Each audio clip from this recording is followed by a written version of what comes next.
Diabetes is a serious chronic health threat. Diabetes. Type 2 diabetes. With diabetes. Type 1 Diabetes. diabetes. About diabetes. Diabetes. Anything can go wrong. Pre-diabetes. Diabetes. Diabetes. Diabetes.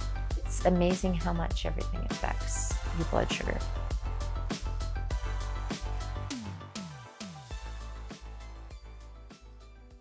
I'm Derek. I've had diabetes for 35 years. I got it when I was 8 years old, and I don't know any different, which has been, I feel like, a bit of a blessing.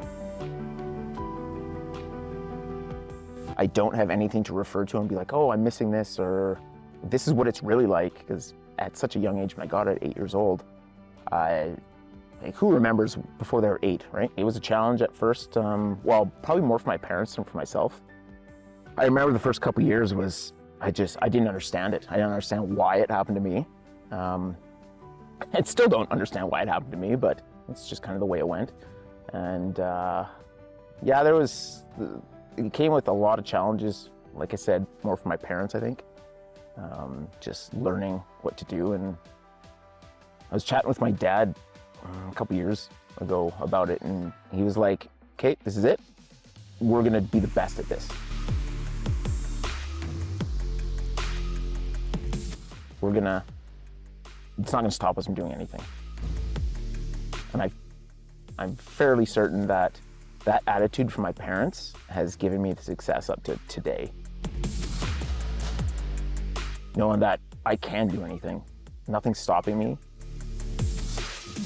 Yeah, it's gonna add a few more challenges, but it's just kind of the way it is. It's the cards I've been dealt, and just deal with it. I don't have another option. Like, I can't turn it off. So just make the best of it, really. Like, yeah, it's a crappy situation, but I can actually use it to my advantage to really focus on my overall health. Because I eat something, I do exercise. I can see on my sensor almost instantly, well, not instantly, but pretty close, not long after, how it's affecting me. Like, oh, I know if I eat bad foods, this is gonna be a rough ride for a bit, or exercise, or yeah, it's just using it as a tool, I guess. It's probably been the best, worst thing that's ever happened to me. Overall well-being has probably been better. One, mentally, because like, okay, I feel like I have the upper hand. And physically, like, I know if I stay active and if I stay on top of it, that just all the stuff going inside the human body is somewhat right, or the way it should be. And that, which just leads to overall better health and just feeling better. More energy, like easier to get up in the morning, and more energy for the kids. Yeah, but when it goes a little sideways, I can feel like, okay, it's a bit of a reminder. You know, like, okay, you gotta tighten things back up. So, but yeah, overall, once I really took control of it fully, then yeah, I would say I felt better. Looking at everything I've learned, and like I just said, the best health tool I have, if a cure did come up, it would be a really hard decision to be cured or not. It would kill my parents to hear that, because they like fought with it hard, which I'm super thankful for. But I feel like I could maybe let my health slide if I didn't have that constant reminder of like, hey, you need to be better. So it's kind of a relationship with diabetes. You like, get better, you can be better. And me being like, yeah, you're right, I should be. And once you try to be better, like the results of it, you just feel better. I read a quote at the end of a book, and it said, if you want to live a good long life, get type 1 diabetes and take good care of it. Because you're aware of so much, you know a lot more about your body when you have something like that. So, I mean, yeah, there's lots of downsides, but there's other things too, right? Like you can have it dialed in where you're like, I know how to go for an hour-long bike ride, and yeah. Diabetes can be a motivator for many people to maintain proper nutrition and activity. Many of your targets can be achievable if you make small, meaningful steps towards a controlled A1C. There are many scientists, actors, and athletes that also have diabetes and perform at the same level as their peers. So it goes to show that you can find success and not let diabetes hold you back. I went to a presentation, and then one guy said that. He's like, yeah, you know, if I could give it back, I wouldn't. It's like made me a better person. It's made me like fitter and healthier, and like, And, he's climbed Mount Everest, and he also did this crazy hike in Africa. Like, he's a really intense person, right? And he's like, I love it. I love diabetes. It's like something for me to like battle every day. Activities is probably what has given me the most success with my diabetes, being active. My job, it's 10,000 plus steps a day. And when I have a day that's not active, it's hard. So I get up and do something, whether it's mowing the lawn or going for a walk or a run or a bike ride. Just being active, not only for diabetes health, but overall health, right? That's the key. If there's one thing that I could tell anybody about diabetes, don't be afraid to be active. It's going to be hard. It's going to be a learning curve. There's lots of information out there. I learned it, so anybody else can learn it too. But that is the key to my success, I feel, is not being afraid to move and just be active. I tell most of my patients who are diagnosed with diabetes, it's a treatable condition. It's a condition that can be reversed or can go into remission. And the biggest thing that people can do in order to get to that place is to start working on moving your body and eating healthy. And moving your body is as simple as a 20-minute walk a day. And it can start with 10 minutes. If it's really hard for you to walk and you're really tired and you really haven't exercised in a long time, even just putting your shoes on and walking for 10 minutes a day, it will eventually lead to 20 minutes a day. There's lots of easy things that you can incorporate into your daily routine or daily life that, it doesn't have to feel like exercise. For instance, doing things like, say when you go to the grocery store, like carrying your grocery bags for some resistance exercise, or in the winter, if it snows, go out and shovel your driveway. We all drive, so if you're going to a destination, instead of driving, if you want to walk, if it's close enough, things like that. Or if it's further, just park maybe 2 or 3 blocks away and get 5 minutes of walking in. Simple things like that, rather than taking the elevator. You can, take the stairs up to where you're traveling. So things like that would be helpful. You know there's going to be a positive result when you do the work. The work being going for a walk, going for a run. Yeah, you're not going to want to do it at the time, but at the end, like, okay, that was good for me. I feel better for that. You can't be afraid to work. Life's hard. Sorry. This isn't easy. Like, diabetes it's hard, but you got to be able to work hard. It hasn't stopped me from doing anything. And the day it does is, I just don't see it happening, actually. Like, diabetes isn't going to stop me from whether I want to try to start rock climbing or do marathon running, anything like that. I'm going to do it, and I'm going to show people that I can do it because I have diabetes. It's not going to stop me. There are many benefits of increasing exercise and improving your diet. However, there are things like illness that can affect your blood sugar control. That's why it's important to develop an action plan with your healthcare team, just in case of emergencies. I feel if you don't have the experience, that an action plan is going to be key. It's almost like a flow chart being, I have a low blood sugar. This is the first thing I do. This is what I do next. And watching the blood sugars after. It's just knowing the action plan is going to cause you to have the knowledge of how to deal with pretty much every situation, hopefully, if that action plan is, set up properly. It can be a very useful tool for sure. And knowing who to contact and at what times. And when to be patient and when you need to deal with something right now, like that's going to break down to an action plan. Because if you don't know from experience, then you need to have some sort of reference or some sort of knowledge in your back pocket that you have some confidence to deal with each situation you're in. An action plan for any chronic illness is probably sensible, depending on the individual and what they understand about their illness. And diabetes type 1 is no exception. When people are sick, their sugars will go up, and that's an expected thing. And type 1 and type 2 do get treated slightly different in that regard, in terms of the likelihood of becoming seriously unwell.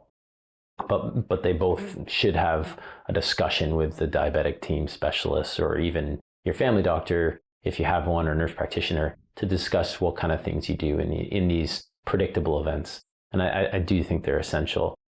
When I think of my patients in my practice, often we discuss these things actually pretty broadly. But as time goes on, it becomes more and more apparent what is going to be likely to happen for them. To get the ball started, get the ball rolling when you first get a diagnosis, I think it is really helpful to see a primary care provider, either a nurse practitioner or a physician. I believe we're going to be a physician assistants some of these days, and that's a very good place to start. Here in Vernon, at least for the Shuswap North Okanagan, we do have a pretty good diabetic education team, and with all best intentions, primary care providers often don't have enough time to go through the things in detail that the patients need. So we do often rely heavily on the allied health care team to help with those sort of details. So in my practice, anybody who's a newly type 1 diabetic or someone who's going on insulin will go see the diabetic education team. And anyone who has any questions at all will also go see them. If they're people that are very comfortable with the diagnosis and living a certain way, then we don't necessarily do that depending on how busy they are. But the more the better when it comes to information like that. For anyone who has a chronic illness, it's worthwhile to just read broadly, not think too much about one resource being the only thing, and to try and take in as much information, gather your questions, go into your primary care provider prepared on what you want to ask, because being spoon-fed doesn't actually work very well. It really is much better when people come in prepared with, this is what I do, is this the right thing, or how much do I need to go on this? Do I need a pump? Do I need a constant glucose monitor? All these other different questions that we can answer based on their individual situation. And it really does, in this circumstance, it really does matter for the individual. Mindset around diabetes is, oh, it's a burden on me. It's this, why did I get it? I was there. Everybody's been there. I wish I got to the point I am now sooner, but it is what it is. And I'm here now and just make the best of it. And it kind of comes and goes in waves. Like sometimes there's a couple weeks where I'm just like, ugh, this sucks. Other times it's not like that. And I try to limit the crappy times and take advantage of the good ones. It can be intimidating and scary knowing the things that could happen if you don't do the work. But doing the work is way easier than dealing with the bad stuff that could happen if you don't do the work. There's going to be work involved regardless of what it is, whether it's a job, kids, family, a chronic disease. There's work. You can't expect this thing to take care of itself, because it doesn't. Because I have to try and do something that a non-diabetic's body naturally does. So it's going to require work. I guess finding the motivation to motivate patients with diabetes to kind of take control of their health. Often with smoking, there's a reason like, okay, well, I'm going to save X amount of dollars by not smoking because a pack of cigarettes is, well, I don't smoke, so I don't know what a pack of cigarettes costs these days. But, well, if I save all that money, then I can afford a trip to go to Mexico. Whereas it's kind of hard with diabetes. Like, okay, well, what's your motivation? Like, is it, okay, well, I want to be around for my grandkids or something like that. So finding something that kind of hits home for that patient, or it's, oh, okay, well, I want to be able to like run a half marathon or something, or finding some kind of reason like why they want their health to be where it needs to be. Biggest change for me when I started taking it more serious, or maybe actively taking more control, was, I would say, when responsibility came along of having kids and understanding that, okay, I have a chronic disease, that if I don't take care of myself the best I can, I'm not going to be there for them when they need me. Like, it's not going to be right away, but maybe when they're 20, dad's not going to be around because he didn't take care of himself. Diabetes has no cure. However, remission is possible to go into a pre-diabetic or non-diabetic state without the need for medications. Some people cycle between relapse and remission, and that's okay. Every attempt is beneficial, even if remission isn't possible, as you can improve your health just by trying. The earlier the intervention, the higher likelihood of reducing your medication needs. A lot of studies are currently being done, and there's really beautiful pilot programs even here in the Okanagan, piloted by UBCO, where it's been proven that diabetes is reversible with diet and lifestyle changes alone. Yeah, you just keep working and you're going to get those results long term. Is That's always in the back of my mind. Like, oh, is this going to creep up and catch up on me? But I know the work I've been doing is either preventing that or prolonging it. It's not the end of the world. I think, it's never too late to change. I think now is the time to start implementing change, and it can really help to lessen the symptoms. It only gets better, and the symptoms can even go away depending on how severe your symptoms can be. For those at risk of becoming a diabetic or those who have prediabetes, it's really important to start now, because you can prevent yourself from actually getting into that full-blown diabetic patient population. And that can be through diet and exercise. Hopefully at this point we can, we don't have to take medications. So physical activity has been shown to be as effective at this point as many medications are. And for myself, I'm not one to take medications. I know many people aren't. So that's really important to do at this time. Diabetes in itself is a structural problem often that can be circumvented, and you can do everything you want to do, and there's some subtle changes you need to do to make it work the best way for you. But for me,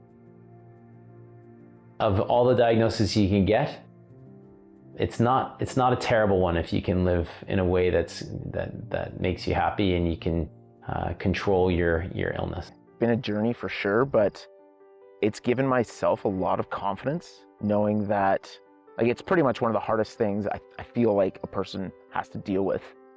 And that transfers into everything else in my life, whether it comes to my work, raising my kids, even smaller things like that.